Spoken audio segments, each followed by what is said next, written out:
Sale sulla gru di un cantiere in centro a Padova e minaccia al suicidio. Ore di tensione al negoziatore della polizia sul posto. Nel 2012 aveva ucciso la moglie Noale. Atterraggio d'emergenza in strada per un aereo da turismo in avaria con a bordo 3 giovani. Paura nel primo pomeriggio in via Bandolina a Padova, nessuna vittima per miracolo. Violenta aggressione in centro storico a Vicenza, vittima un corriere colpito da un gruppo di ragazzini, l'uomo in ospedale caccia i responsabili. Non ce l'ha fatta il 27enne di Cartigliano Simone Mazzocchin, vittima di un incidente in moto a Breganze. Il giovane è morto dopo 2 giorni di agonia. Tragedia in vacanza sull'isola spagnola di Maiorca. Coppia di coniugi bassanesi perde la vita nello schianto della loro auto con un furgone. A guidare l'auto era il figlio. Sono deluso ma mi aspettavo la richiesta di rinvio a giudizio. Sindaco di Venezia al contrattacco. Nelle carte non c'è nulla, ho fiducia nella magistratura. A volte ho la morte nel cuore per il mio onore. Zaia, ministro, il Veneto a Fratelli d'Italia, nessuno scambio di favori e prigionieri, taglia corto il governatore. Intanto da Verona Salvini ribadisce: squadra che vince non si cambia. Hollywood in Veneto, il Consiglio off limits fino a venerdì, la piana del Consiglio per le riprese del nuovo film di Ridley Scott, tra aspettative e disagi, viaggio nell'area blindata. Buonasera, bentrovate e bentrovate, edizione regionale dei nostri telegiornali. Andiamo subito a Padova adesso, dove ci ha collegata la nostra Valentina Visentina. La cronaca in primo piano in apertura del telegiornale regionale. C'è un uomo, un 67enne, lo avete sentito anche dai titoli, che si è arrampicato su una gru e minaccia di buttarsi. Valentina, com'è la situazione in questo momento? Buonasera. Sì, buongiorno, buonasera. Pochi minuti fa il negoziatore è riuscito a salire sopra la gru e sta cominciando la lunga trattativa, che in realtà è già iniziata dall'1:30 di questo pomeriggio. Il negoziatore ha appena raggiunto l'uomo di 67 anni che è da diverse ore sopra la gru. Sono saliti dopo aver parlato con lui molte volte al telefono. Tra le altre cose noi adesso abbiamo poco margine di movimento, anche perché il negoziatore è salito con uno dei nostri microfoni, con un microfono, perché tra le richieste, le numerose richieste fatte dal 67enne è quella di poter parlare con qualcuno delle sue necessità, dei suoi problemi. Da qui la decisione di portare insieme al negoziatore uno dei nostri microfoni rossi, colorati e ben visibili, per far capire all'uomo che c'è la possibilità di parlare. Chi si trova lassù a 20 metri d'altezza? È un 67enne, Pashk Gelai, albanese. Nel 2012 era finito in carcere dopo aver ucciso a coltellate e assassate la moglie a Noale. 14 anni di carcere, questa la condanna per lui, con la semi-infermità mentale. Era uscito di prigione nel 2024 e stava scontando una misura di sicurezza, quindi poteva uscire dalla struttura dove si trovava, e da qui oggi la decisione di arrivare fino a questo cantiere. Siamo all'angolo tra via Cavazzana e via San Micheli, dietro di noi la Basilica di Santa Giustina. È salito, ha approfittato molto probabilmente della pausa pranzo di alcuni operai ed è salito sopra la gru. Tra le altre cose si tratta di un uomo anche malato e ha un catetere addosso, quindi è anche difficile poterlo recuperare. Sul posto ci sono i vigili del fuoco che hanno attrezzato con i materassini e stanno cercando di trovare appunto una soluzione per poterlo farlo scendere insieme al negoziatore della Polizia di Stato e alle UOPI, che sono qui ormai da diverse ore e che hanno più volte tentato un contatto telefonico. Tante le richieste, dicevamo, che sta facendo quest'uomo. Vuole parlare della sua situazione. Tra le altre cose la sua misura era in fase di revisione, quindi a breve si doveva decidere proprio sulla sua condizione, e questo potrebbe dunque precludere anche eventuali nuove misure. Ma vediamo come è andata la giornata con il nostro servizio. Intanto nel frattempo è arrivato anche il questore di Padova, Marco Dorisio, che sta partecipando anche lui alle operazioni di recupero. Lo vedete, le immagini di Federico Cibotto stanno proprio inquadrando in questo momento l'uomo che è pericolosamente salito ancora di più in alto rispetto a dove era oggi, e fino a pochi minuti fa ha anche camminato in maniera pericolosissima lungo la gru, sporgendosi più e più volte e quindi lasciandoci tutti con il fiato sospeso. Ma dicevamo, ricostruiamo la giornata di oggi con il nostro servizio e poi torniamo in diretta.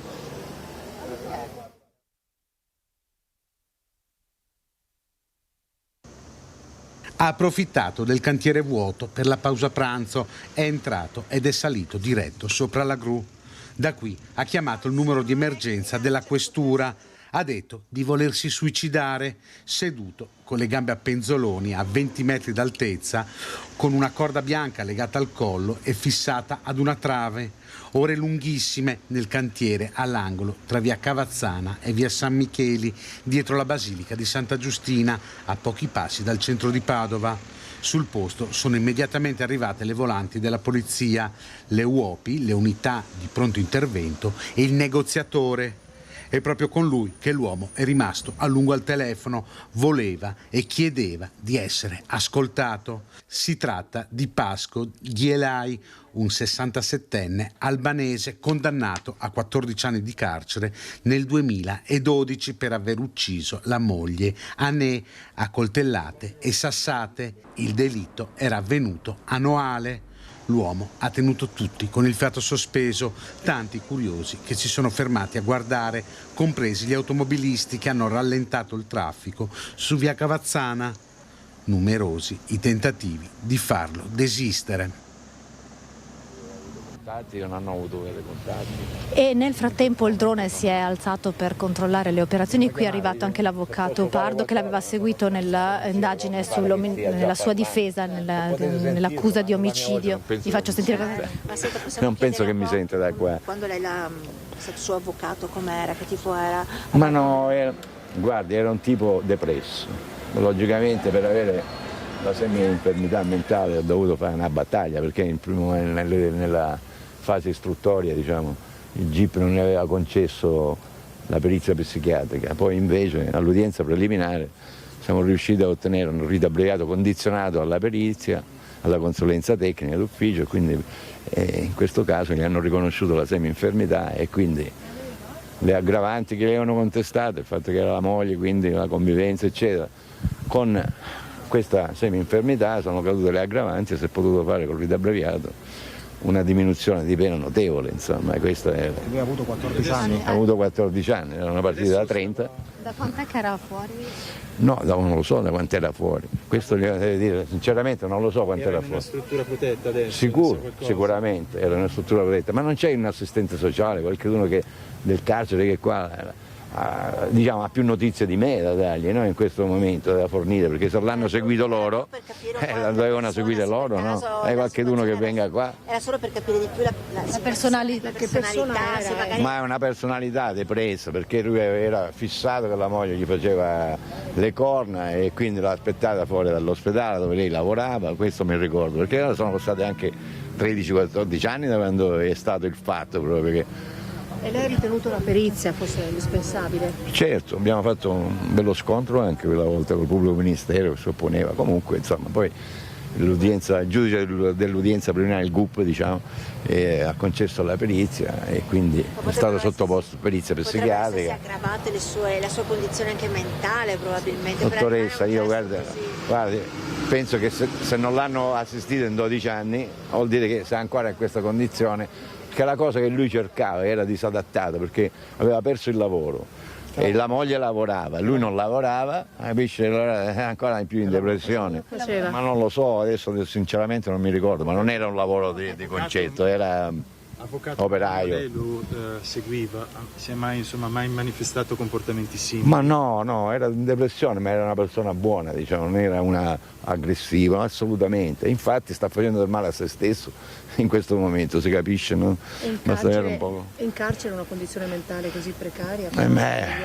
Sì, lo so, ma doveva essere in una struttura, diciamo, psichiatrica lui, cioè una struttura protetta, no? Dove gli assistenti sociali, i cosiddetti esperti, fanno la consulenza ogni 6 mesi, quindi questa è la legge. Se fosse necessario lei è disponibile a parlargli magari per convincere? Magari, se mi sente lo chiamo da qua pure, gliel'hai, ma non penso che la mia voce aggiunga questo. Avvocato, dice bene il nome e cognome gentilmente? Mio.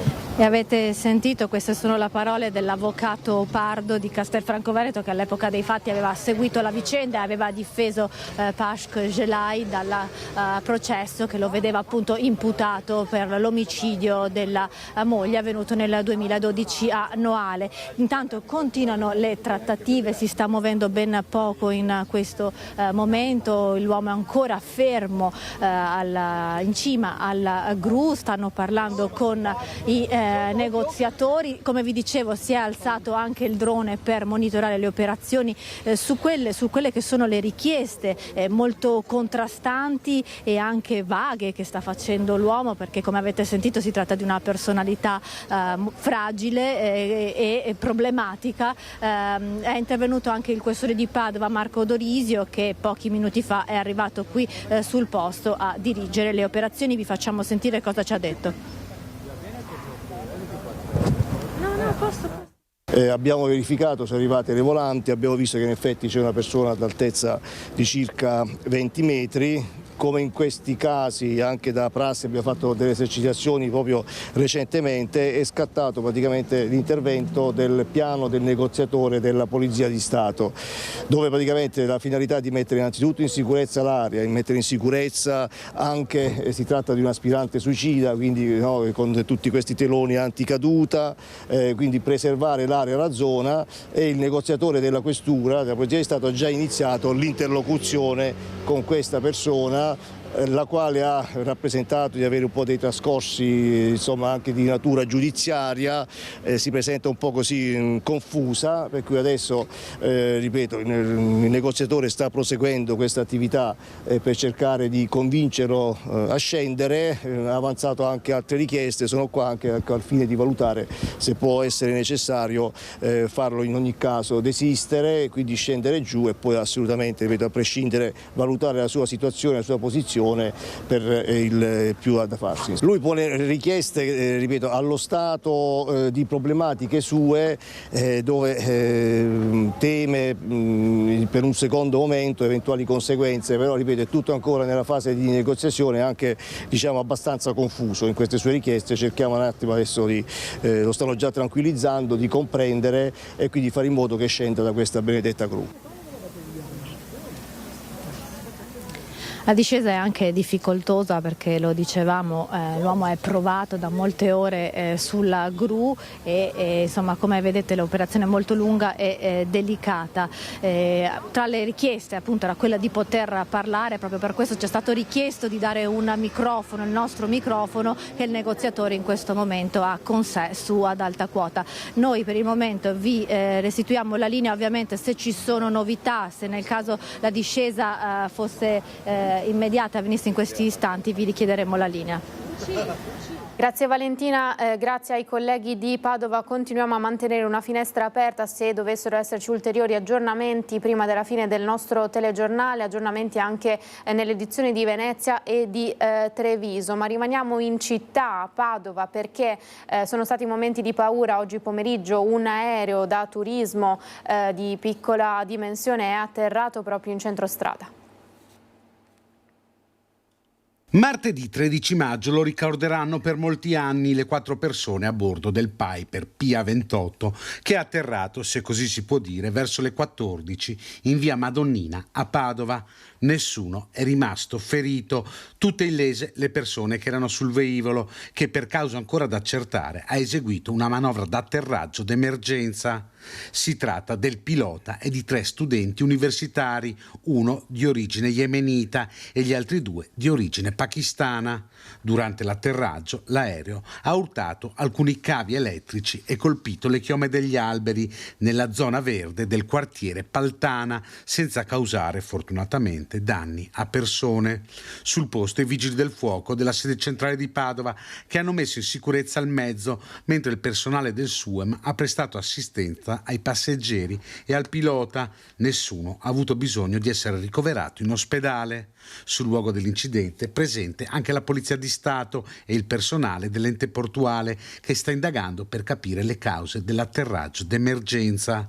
Dalle prime dichiarazioni del pilota, il motore che stavano testando avrebbe perso improvvisamente potenza, costringendolo ad attuare alcune manovre d'emergenza per evitare l'impatto in aree urbane ad alta densità abitativa. Sul posto anche la polizia scientifica e la Digos, incaricati dei rilievi. Spostiamo a Vicenza, violenza in centro storico, 4 del pomeriggio di oggi, vicino alla piazza Castello, davanti agli occhi dei passanti, un corriere è stato accerchiato e picchiato. Secondo le prime ricostruzioni ancora da confermare, l'uomo sarebbe stato colpito con un pugno e dopo essere caduto ha battuto la testa. Ora è in codice giallo, ricoverato all'ospedale. La polizia locale è intervenuta immediatamente e sono stati intercettati 2 giovanissimi portati al comando dei carabinieri. Si tratta di 2 persone, al momento però si pensa possano essere coinvolti anche altri ragazzi. Invece sono gravi le lesioni, talmente gravi le lesioni che ha riportato nello schianto, che non gli hanno lasciato poi scampo, a Simone Mazzocchin, 27enne di Cartigliano, caduto dalla sua moto nel pomeriggio di sabato. Stava percorrendo la strada provinciale 69 da Fara Vicentino verso Breganze quando ha perso il controllo del mezzo in una curva a sinistra in un tratto di discesa. Dopo la rovinosa caduta il giovane aveva urtato violentemente il guardrail finendo sbalzato nel terreno agricolo adiacente e dopo giorni di agonia non ce l'ha fatta il 27enne Simone Mazzocchin. Un dramma a Palma di Maiorca, l'isola spagnola, dove sono morti 2 coniugi bassanesi.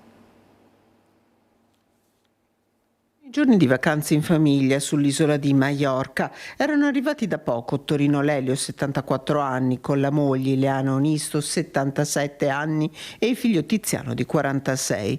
Su un'auto a noleggio guidata dal figlio, lo scorso 7 maggio stavano percorrendo l'autostrada che taglia in 2 l'isola quando si sono scontrati con un furgone all'altezza della località La Puebla. Un impatto terribile frontale con il furgone che si è ribaltato sul ciglio della carreggiata.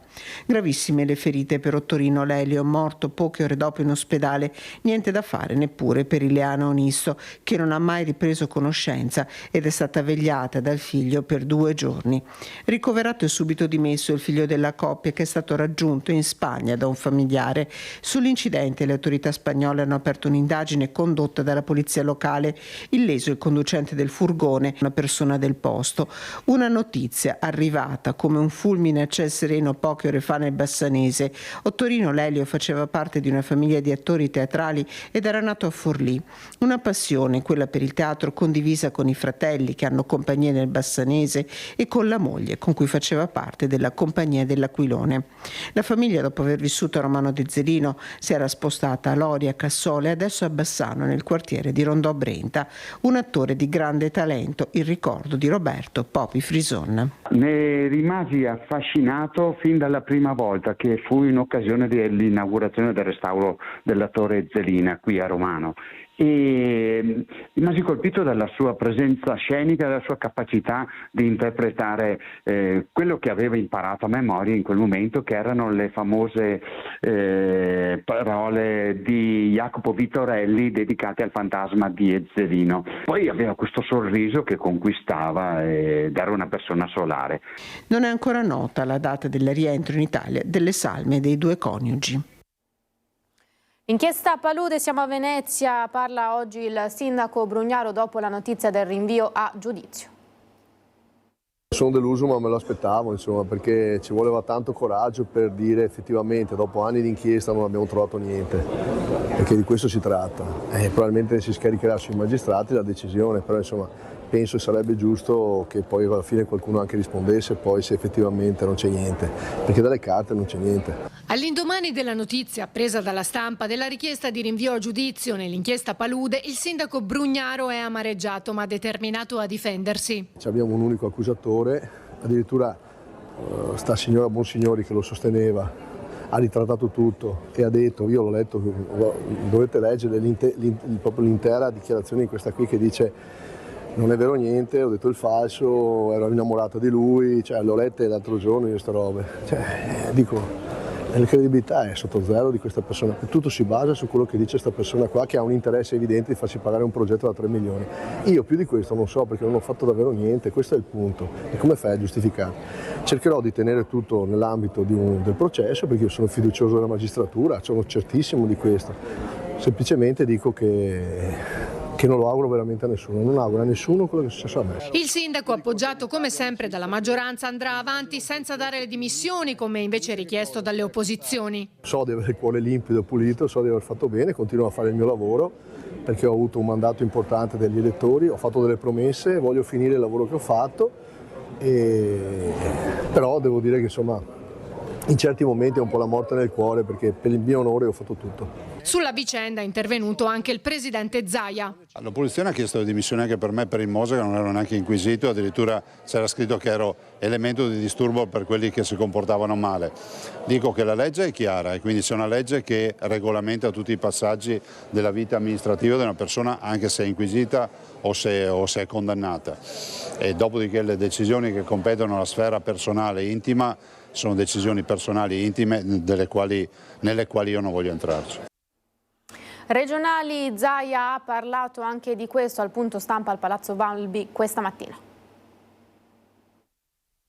È inaccettabile pensare e immaginare o che si diffonda l'idea che sia uno scambio di prigionieri, perché c'è una prerogativa, io non sono ricandidabile. Nessuno scambio di favori o di prigionieri, queste le espressioni di giornata usate alternativamente da Luca Zaia per dire che il suo futuro politico, compreso un posto da ministro, è scollegato dalla partita sulla presidenza del Veneto. Insomma, non vi sarebbe nessuna correlazione tra un destino romano per il presidente uscente e un candidato governatore meloniano per il centrodestra. I toni sono quanto mai perentori. La vicenda della scelta del presidente di regione è una scelta della politica che nulla ha a che vedere con quello che farò io in futuro, punto. Lo stesso Zaia sa di avere gli occhi del mondo politico, non solo locale, addosso, sguardi non certo disinteressati. Vedo che tanti si occupano del mio futuro, non ho ben capito se mi vogliono bene o se sono preoccupati e quindi lo capirò strada facendo. Presto, annuncia Zaia, sarà comunicata la data delle elezioni, la finestra va dal 21 settembre al 23 novembre, nel frattempo dovrebbe essere risolto anche il nodo di divieto di terzo mandato per gli assessori,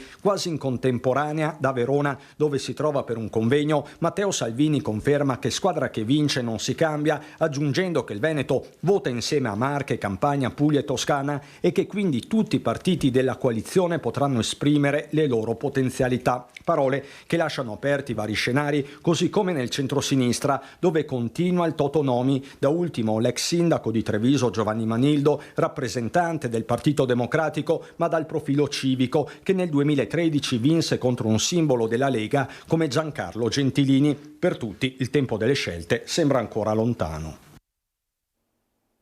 Avremo modo nel telegiornale di Treviso di vedere il Consiglio of Limits per le riprese di Ridley Scott che sta girando proprio in questi giorni.